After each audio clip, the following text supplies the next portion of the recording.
Si pensamos en la química, a lo mejor nos viene a la cabeza la típica asignatura del cole, ¿verdad? Pero es que es mucho, mucho más que eso. Es en realidad nuestra propia historia, la historia de cómo la humanidad aprendió a transformar el mundo a su alrededor. Es una aventura de supervivencia, de curiosidad y de innovación que empezó hace miles de años y que hoy vamos a descubrir juntos. La pregunta es, ¿hemos sido siempre químicos sin siquiera saberlo? Y la respuesta, la verdad, es bastante sorprendente.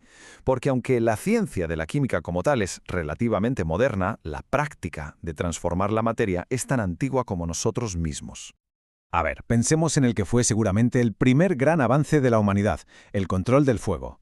Aquello fue, en esencia, nuestra primera clase de química, y sin libros. Aprendimos a manejar una reacción para cocinar cambiando por completo la composición de los alimentos para hacerlos digeribles, y claro, para protegernos del frío y de los depredadores.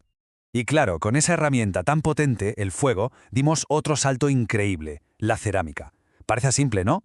Nuestros antepasados cogieron algo tan básico como el barro y, aplicando calor, lo transformaron en recipientes duraderos.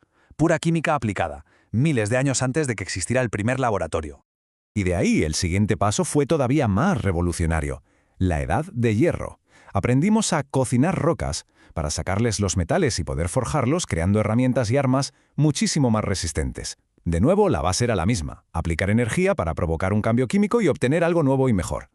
Vale, todo esto funcionaba. Era casi como hacer magia, pero había un problema. Nadie sabía exactamente cómo funcionaba.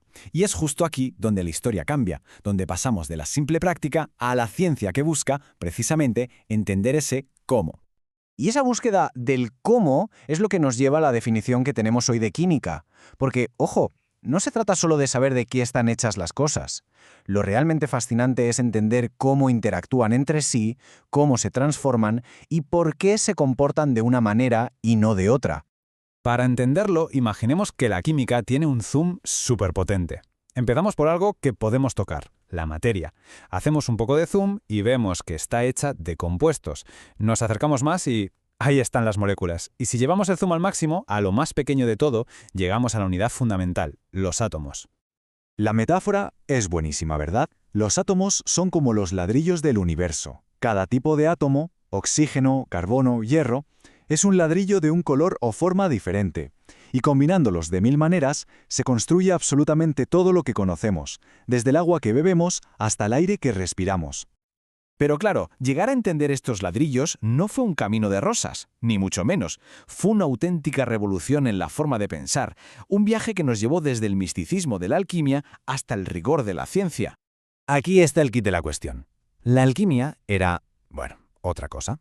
Mezclaba filosofía con experimentos y buscaba cosas casi mágicas, como convertir plomo en oro. La química, en cambio, dio un giro de 180 grados. Se olvidó de los grandes porqués filosóficos y se centró en una pregunta mucho más útil. ¿Cómo funciona esto de verdad? Dejó de lado las creencias y se enfocó en lo que se podía medir, demostrar y repetir, el método experimental. Y esa revolución, claro, tuvo sus protagonistas. Primero llegó Boyle, que dijo, a ver señores, lo importante es experimentar. Luego Lavoisier estableció una regla de oro que lo cambió todo. La materia ni se crea ni se destruye, solo se transforma. Y finalmente, Dalton nos dio el modelo del átomo, la pieza que faltaba en el puzzle para construir la química moderna que conocemos hoy. Vale, que es suficiente historia por hoy. La pregunta es, ¿todo esto cómo nos afecta en el día a día? Pues resulta que esos principios son como la arquitecta invisible de nuestro mundo. Su impacto es tan brutal que muchas veces ni nos damos cuenta. Pensemos un momento. La energía que mueve los coches, los materiales de nuestros teléfonos, los medicamentos que nos curan, los fertilizantes que permiten que haya comida para todos, los desinfectantes, las pinturas. Detrás de cada una de estas cosas, en su núcleo más profundo, hay una aplicación directa de la química. Por eso, cuando se dice que la química es una de las ciencias que más ha hecho avanzar a la sociedad, no es para nada una exageración. Es un hecho. Nuestro progreso y nuestra calidad de vida dependen directamente de sus descubrimientos.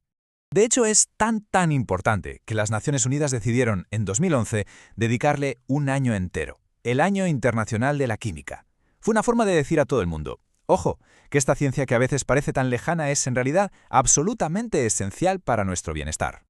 Pero la química no es algo del pasado, ni mucho menos. Sigue muy viva, evolucionando cada día. Y para poder enfrentarse a los retos del futuro, se ha ido especializando en un montón de campos diferentes. Y esa especialización la lleva a todas partes, literalmente.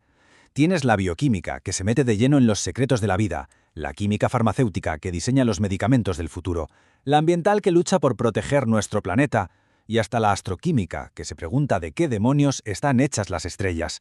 El alcance es, bueno, es universal.